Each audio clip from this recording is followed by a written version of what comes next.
एक बार एक गांव में कृति नाम की लड़की रहती थी। कृति गांव की ही एक कोठी में रहती थी, जहां कृति के बाबा गांव के सबसे बड़े जमींदार थे। लेकिन उसके पिता की जुआ खेलने की लत ने उसके पूरे परिवार और दौलत को बर्बाद कर दिया। कृति के परिवार में कोई नहीं था। असल में कृति के पापा ने एक बार जुआ खेलते समय अपना सब कुछ दांव पर लगा दिया और वो हार गए। जुए में हारने पर दौलत तो गई ही गई, साथ ही साथ कृति की माँ ने भी तंग आकर जहर खा लिया। कृति की माँ के बाद उसके पिता भी ज्यादा दिन नहीं जिए और ज्यादा शराब पीने से उनका लिवर फेल हो गया और उनकी मौत हो गई। अपने पिता की इस जुए की आदत का सबसे बड़ा शिकार बनी अनाथ कृति।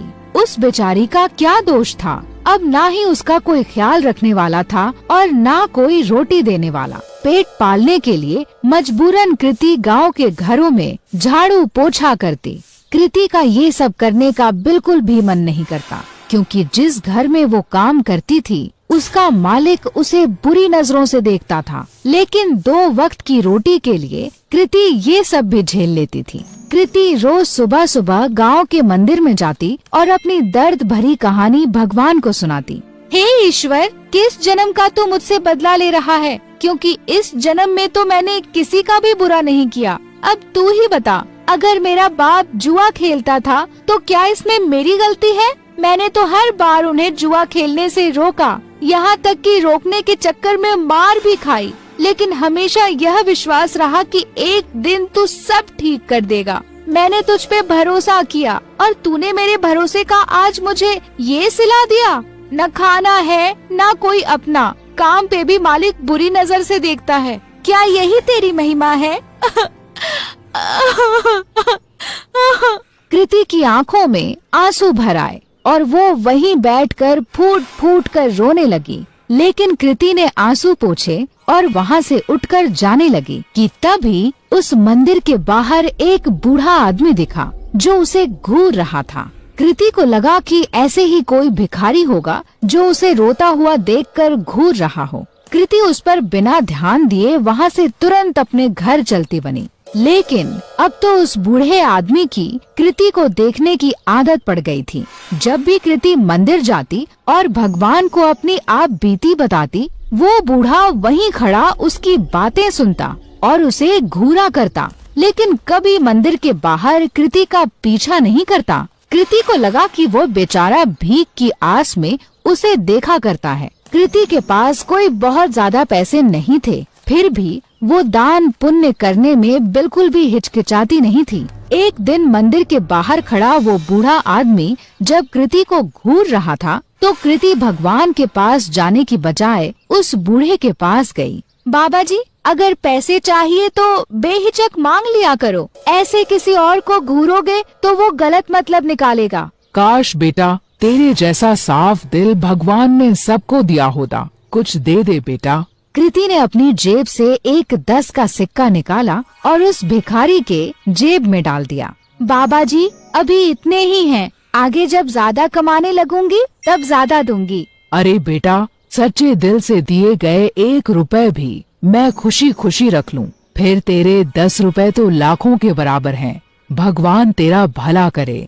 ये कहकर वो भिखारी चला गया। किसी गरीब की मदद करके कृति को बहुत खुशी हो रही थी। कृति मंदिर में दर्शन करके फिर से अपने घर चली गई। उस दिन जब कृति अपने मालिक के घर काम करने गई, तो वहाँ पर उस दिन उसके मालिक के अलावा कोई नहीं था। क्या हुआ मालिक, आज घर पर मेम साहब नहीं है क्या?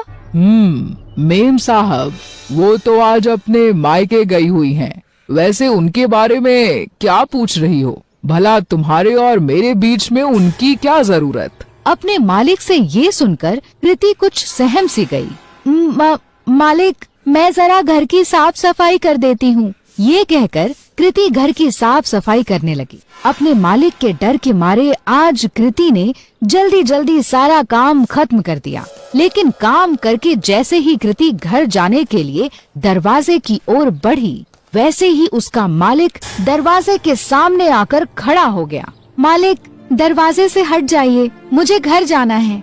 लेकिन मालिक अपनी जगह से टस से मस ना हुआ और वहीं खड़ा रहा। मालिक, दरवाजे से हटिए, ये कहकर जैसे ही कृति ने मालिक को दरवाजे से हटाने की कोशिश की, वैसे ही मालिक ने कृति का हाथ पकड़ लिया। अरे ऐसे कैसे जाने दूं? आज तो मौका मिला है मुझे, बीवी भी घर पर नहीं है, आज तो तुझे नहीं जाने दूंगा। ये कहकर मालिक तुरंत कृति पर लपका। डरी सहमी कृति तुरंत अपनी इज्जत बचाने के लिए भागी, लेकिन उसका मालिक उसका पीछा नहीं छोड़ रहा था। तभी एक कोने में कृति को डंडा पड़ा हुआ दिखा और वो उसके पीछे दौड़ी। अब की बार कृति का मालिक जैसे ही उसे पकड़ने के लिए लपका, वैसे ही कृति ने उस डंडे को उठाकर उस मालिक के सर पर दे मारा और तुरंत दरवाजे से निकलकर वहाँ से भाग गई। फूट फूट कर रोती कृति बिना रुके भागती जा रही थी। भागते भागते रात में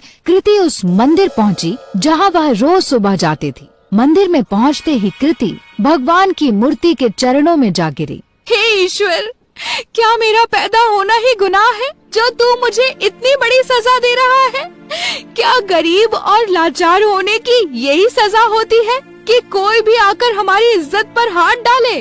कृति की आंखों से फिर आंसू फूट पड़े। कृति ने आंसू पोंछकर जब आसपास देखा तो पाया कि वो बूढ़ा आदमी फिर वहीं खड़ा था। बाबा, अब मेरे पास कुछ नहीं है आपको देने को। बच्चा, मैं तुमसे भीख लेने नहीं बल्कि कुछ देने आया हूँ। लेकिन क्या? तेरी कोठी के पीछे वाले कमरे में एक जादुई खजाना है जो सही समय आने पर अपने आप तेरे हाथ में आ जाएगा। ग्रहों की दिशा बता रही है कि आज ही वो सही समय है। कृति पहले से ही परेशान थी और ये सब सुनकर उसे और गुस्सा आ गया। बाबा जी, आपने मेरा दिल बहलाने के लिए ये सब कहा, मुझे बहुत अच्छा लगा, लेकिन मुझे झूठ पसंद नहीं। ये कहकर कृति अपनी कोठी की ओर चल दी। उसे बार बार ये डर सताए जा रहा था कि अगर उसका मालिक बेहोशी से उठ गया तो उसे जिंदा नहीं छोड़ेगा। वहीं दूसरी ओर उसके दिमाग में उस बूढ़े भिखारी की भी बात चल रही थी। घर पहुँचते पहुँचते आसमान में बादल छा चुके थे और ऐसा लग रहा था कि मानो जैसे बहुत जोर की बारिश होने वाली है। कृति के कोठी में पहुँचने के कुछ देर बाद ही बारिश शुरू हो गई और बहुत जोर से पानी बरसने लगा। मूसलाधार बारिश के चलते कृति की पुरानी कोठी की छत से पानी टपकने लगा। आज तक कभी कृति ने इतनी तेज बरसात नहीं देखी थी। कृति जैसे ही छत की मरम्मत के लिए अपना छाता निकालकर बाहर गई, वैसे ही उसका छाता तेज हवा में फट गया। परेशान कृति फिर अंदर आई और सर ढकने के लिए कुछ ढूंढने लगी। आगे कुछ ना मिलने पर वो कोठी के पिछले हिस्से में चली गई, जहां उसके बाबा का पुराना कबाड़ रखा था। ढूंढते ढूंढते उसी कबाड़ में कृति को एक छाता मिला। चलो इसी से काम चलाया जाए, ये कहकर कृति मरम्मत का सामान लेकर जैसे ही बारिश में बाहर निकली, बारिश की बूंदें पड़ते ही उस छाते से सोने के सिक्कों की बरसात होने लगी। कृति को ये सब देखकर अपनी आंखों पर विश्वास नहीं हुआ कि उस बूढ़े भिखारी की बात सच निकली। कृति उन सिक्कों को समेटकर अंदर कमरे में आ गई और उसने उन्हें गौर से देखा तो उन्हें सोने का पाया।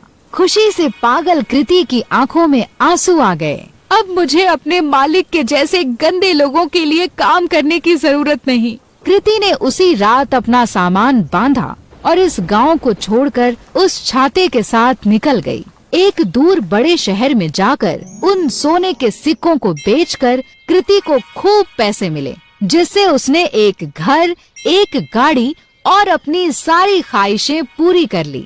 यही नहीं, उसने अपना खुद का बिजनेस ही शुरू कर दिया। इस तरह कृति की सारी गरीबी उस जादुई छाते ने दूर कर दी और अपने गंदे मालिक से बहुत दूर कृति सुकून से अपनी जिंदगी जीने लगी।